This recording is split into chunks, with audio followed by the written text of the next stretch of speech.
Malladi Mahadevan. I represent an organization called Green Embryo. Green Embryo is engaged into providing pro-nature initiatives. As a part of our project, we partnered with TATVA School.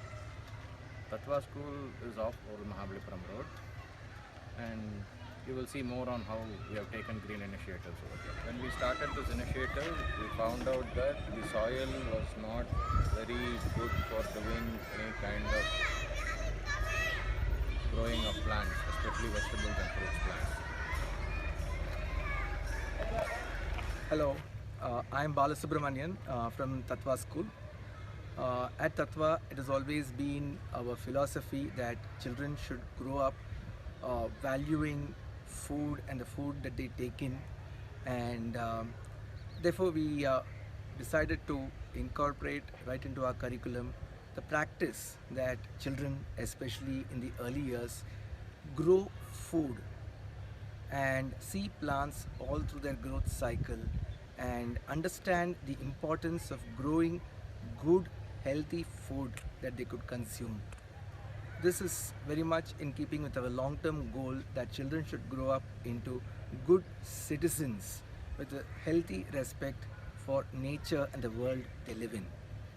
We decided to work with Green Embryo and make this a project through which children learn the importance of green initiatives. Green Embryo has brought in the importance of working with nature as an important part of our children's learning. Hi, I am Malladi Mahadevan from Green Embryo.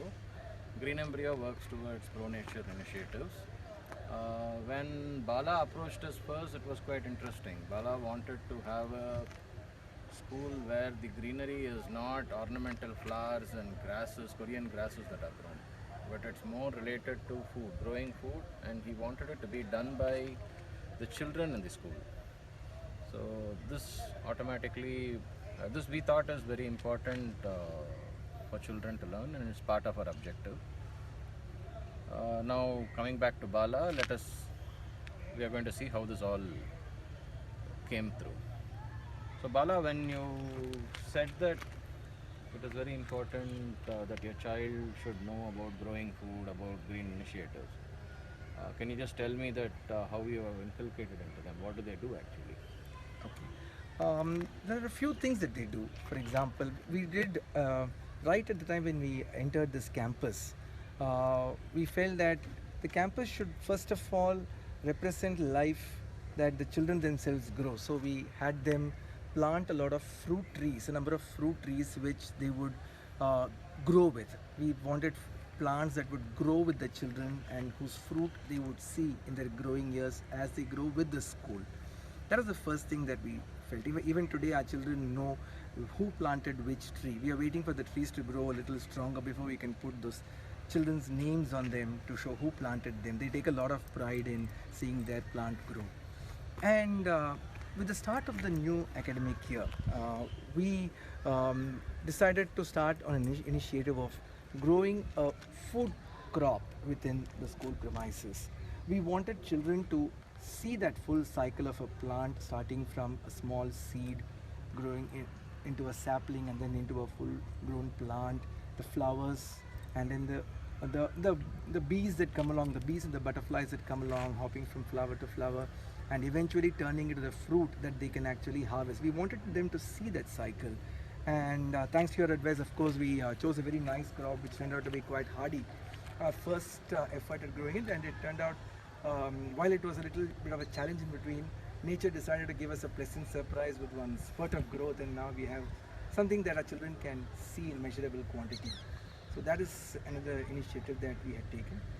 A third thing that we are trying to do is that we are trying to do a little bit of composting. There is a certain amount of food waste that is generated every day in our school as children have their lunch, and we are trying one experiment at composting in simple bins so that our children understand the importance of using waste to create valuable materials that they can use to further grow plants for their own food.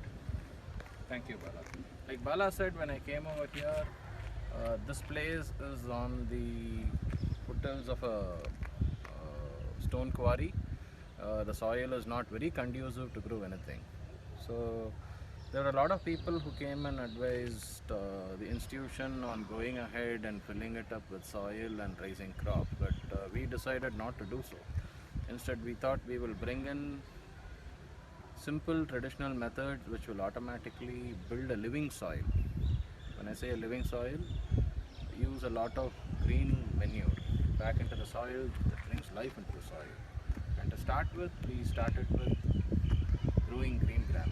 Every aspect over here has been done by the children of the school. That's the beauty of this whole initiative. Now we will move on and show you the green gram that has been grown by the children and how happy they are going to feel when they are going to harvest it today in front of everybody. Thank you.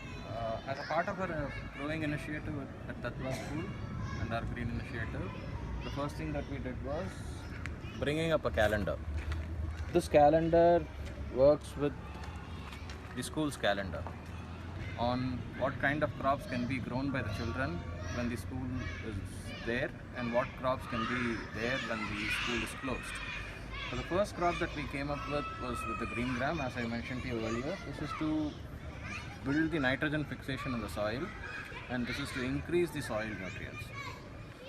So this part of green gram that has just grown, it is going to be harvested by the children. It was sowed by the children, it was watered by the children, and now it's going to be harvested by the children next.